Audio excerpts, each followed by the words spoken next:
ఓం శ్రీ గురుభ్యో నమః శ్రీమాత్రే నమః. హాయ్ ఫ్రెండ్స్, వారాహీదేవి నవరాత్రులు వస్తున్నాయి కదా, అందుకోసం అని చెప్పి అమ్మవారికి ఇష్టమైన లక్ష్మీదేవికైనా వారాహీదేవికైనా ఇష్టమైన కల్వపూలు మేకింగ్ అయితే చేస్తున్నాను విత్ పేపర్స్తో. నేను ఈ ఎల్లో కలరు పింక్ కలరు అయితే టావుల్ అంటారు కదా, అవి తెప్పించాను. వీటితో నేను అమ్మవారిని అలంకరణ చేద్దామని చెప్పేసి తామర పువ్వులు అయితే చేస్తున్నాను. ఇలా మెజర్మెంట్ తీసుకొని ఆకులు అలాగే లీవ్స్ ఉంటాయి కదా, పువ్వు రెక్కలు అలా కట్ చేసుకోవాలి. నీట్గా ఇలా కట్ చేసుకొని అన్నీ పక్కన పెట్టేసుకోవాలి. ఇది గ్రీన్ కలర్ పేపర్ అనమాట. దీన్ని కూడా ఆకుల్లాగా కట్ చేసుకొని పక్కన పెట్టుకున్నాను. ఈ ఎల్లో కలర్ అయితే మనకి మిడిల్లో సెంటర్లో వస్తుంది, అందుకని చెప్పి ఆ ఎల్లో కలర్ కూడా తీసుకున్నాను. ఒక కార్డ్బోర్డ్ తీసుకొని దాన్ని రౌండ్గా అయితే కట్ చేసుకోవాలి. అది బేస్ అనమాట. ఈ బేస్ని లోపల పెట్టడానికి ఈ ఎల్లో కలర్ దాన్ని అయితే గమ్ పెట్టి అతికించుకోవాలి.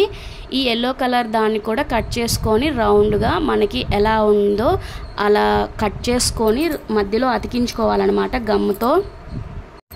ఈజీ అండ్ సింపుల్ వేలో అయితే చేశాను. చేసేటప్పుడు అంత అనిపించలేదు, కానీ చేసిన తర్వాత చూస్తే నిజంగా ఫ్లవర్ లాగా చాలా అందంగా అయితే ఉంది. మీకు ఎలా ఉందో కామెంట్ అయితే చేయండి. దీన్ని కట్ చేయడం వల్ల అవి పేపర్ ముక్కలు అయితే సులువుగా అయితే ఆ లోపలికి గమ్ముకు అతుక్కుపోతాయి అన్నమాట. అందుకని చెప్పేసి వాటిని కట్ చేసుకున్నాను. ఇలా ఫోల్డ్ చేసుకోవాలన్నమాట లోపలికి, నీట్గా బయటికి కనిపించకుండా కార్డ్బోర్డు ఇలా గమ్ అప్లై చేసుకుంటా చేసుకోవాలి నీట్గా. ఇంకా తరువాత ఈ వారాహీదేవి నవరాత్రిలో అమ్మవారికి చాలా ఇష్టమైన నైవేద్యాలు ఏంటో తెలుసుకుందాం. అమ్మవారికి ఫ్రూట్స్లో అయితే దానిమ్మ పండు నైవేద్యంగా పెట్టితే చాలా ఇష్టం అంట అమ్మవారికి. దానిమ్మ పండు అలాగే బెల్లం పానకం అమ్మవారికి చాలా ఇష్టమైన నైవేద్యాలలో బెల్లం పానకం, అలాగే దానిమ్మ పండు, ఇంకా పులిహోర. చిత్రకలమాన్నం అన్న పులిహోర అన్న ఒకటే కదా, అమ్మవారికి చాలా ఇష్టం అంట. నిమ్మకాయ పులిహోర అయినా చింతపండు పులిహోర అయినా ఏదైనా పులిహోర అంటే అమ్మవారికి చాలా ఇష్టం అంట. ఇలా ఈ నైవేద్యాలు పెట్టి అమ్మవారిని ఎలా మనస్ఫూర్తిగా పూజ చేసుకోండి అందరూ. అలాగే అమ్మవారికి ఇష్టమైన రోజు ఏంటంటే పంచమి తిథి. అంటే అమ్మవారు సప్తమాత్రికల్లో 5వ వారిగా ఉంటారు అమ్మవారు, అందుకనే పంచమి తిథి అంటే అమ్మవారికి చాలా ఇష్టం. ఆ రోజు కూడా మిస్ కాకుండా చేయండి. ఈ వారాహి నవరాత్రుల్లో కుదరని పక్షంలో ఫస్ట్ రోజు నుంచి 5 రోజుల దాకా చేయండి కుదిరితే.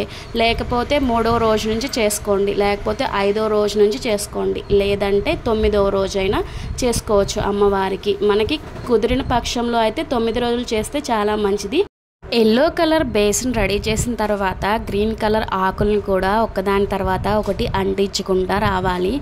నిదానంగా నీట్గా అయితే ఆకుల షేప్లో అయితే అతికించాలి. ఇవి 4 అయితే పట్టిని 4 ఆకులు, వాటిల్ని నిదానంగా సర్దుకోవాలన్నమాట. ఇలా వంపుకోవడం వల్ల ఆకు కొంచెం కిందకి దిగినట్లు ఉంటుంది కదా, రియల్ ఆకులాగే అనిపిస్తుంది. ఇలా వంచుకోవడం వల్ల నీట్గా సరిచేసుకొని తరువాత వాటిల్ని పింక్ కలర్ లీవ్స్ని కూడా అలాగే ఒక్కొక్కటి అంటించుకుంటా రావాలి. 4 ఆకులు పెట్టాం కదా, దాని మధ్యలో అయితే పెట్టుకోవాలి. ఎందుకంటే వాటిల్ని మనం కవర్ చేసినట్లు పువ్వులు ఆకుల మధ్యలో అనే పెట్టాలి. ఇవి అన్నిటికి అదే మెథడ్ వాడాలన్నమాట.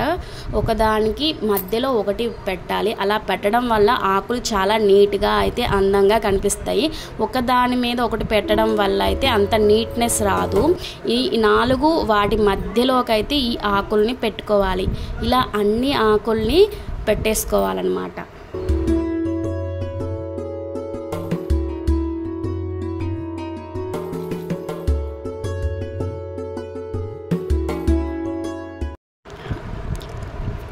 ఈ బేసు కింద నేను ఒక గిన్నెను పెట్టానన్నమాట. అదైతే చక్కగా ఈవెన్గా తిరగటానికి అయితే హెల్ప్గా ఉంటుందని చెప్పి కింద గిన్నె పెట్టి దానిపైన బేస్ కోసం అవి పెట్టిన తర్వాత అతికిస్తున్నాను అనమాట. అప్పుడైతే కదలట్లేదు. కింద పెడితే ఆ ఆకులు కింద ఉండిపోయి అంత నీట్నెస్ అయితే రాదు. అందుకని గిన్నె పెట్టి గిన్నె మీద నేను ఈ ఫ్లవర్ని రెడీ చేశానన్నమాట. వారాహి అమ్మవారి వైభవం గురించి అయితే తెలుసుకుందాం. యాదేవి సర్వభూతేషు శక్తి రూపేణ సంస్థిత నమస్తస్యై నమస్తస్యై నమస్తస్యై నమో నమః. శాక్తేయ సాంప్రదాయాలలో అమ్మవారికి అత్యున్నత స్థానం ఉన్నది. ఈ సమస్త చరాచర సృష్టికి కన్న తల్లిగా మాత్రమే కాక సమస్త సృష్టి స్వరూపాలలోని ప్రతి ప్రాణిలోనూ ప్రాణశక్తి స్వరూపిణిగా భాసిస్తూ అనుగ్రహిస్తున్న దేవి విశేషాలను మార్కండేయ పురాణంలో శ్రీదేవి సప్తసతిలో వివరించారు. శ్రీదేవి సప్తసతిలో మిగిలిన శ్లోకాల వలె ఈ పై శ్లోకము కూడా మహామంత్రమై పారాయణ చేసిన వారి రక్షిస్తుంది. శ్రీదేవి పరమతత్వమును తెలుసుకునే సౌభాగ్యం ప్రసాదిస్తుంది. వారాహి అమ్మవారిని ఈ 9 రోజుల్లో 9 రకాలుగా పూజిస్తారు. ఆదివారాహి, స్వప్నవారాహి, లఘువారాహి, శ్వేతవారాహి, ధూమ్రవారాహి, వజ్రవారాహి, ఇలా అన్ని పేర్లున్నాయన్నమాట. 9 రోజులు అమ్మవారికి 9 రకాల అవతారాలలో పూజలను అయితే అందుకుంటుంది అమ్మవారు. అమ్మవారిని పూజించాలి అనే ఆకాంక్ష ఉంటే చాలు, అన్ని అమ్మవారే సమకూరుస్తుంది. మనం చేయాలి అని సంకల్పిస్తే చాలు అంట. అమ్మవారు తనకి ఎలా కావాలో అలా ఆమెకు నచ్చినట్లు మన చేత చేయించుకుంటుంది. ఇంకా ఇలాంటి ఇంట్రెస్టింగ్ డివోషనల్ క్రాఫ్ట్ డిజైన్ కోసం మా ఛానల్ని సబ్స్క్రైబ్ చేసుకోండి. తామర పువ్వు అయితే ఫైనల్ స్టేజ్కి అయితే వచ్చేసింది. ఈ ఎల్లో కలర్ని కొంచెం కొంచెంగా కట్ చేసుకొని లోపల పెట్టుకోవడం వల్ల ఇంకా నీట్గా అయితే ఉంటుంది.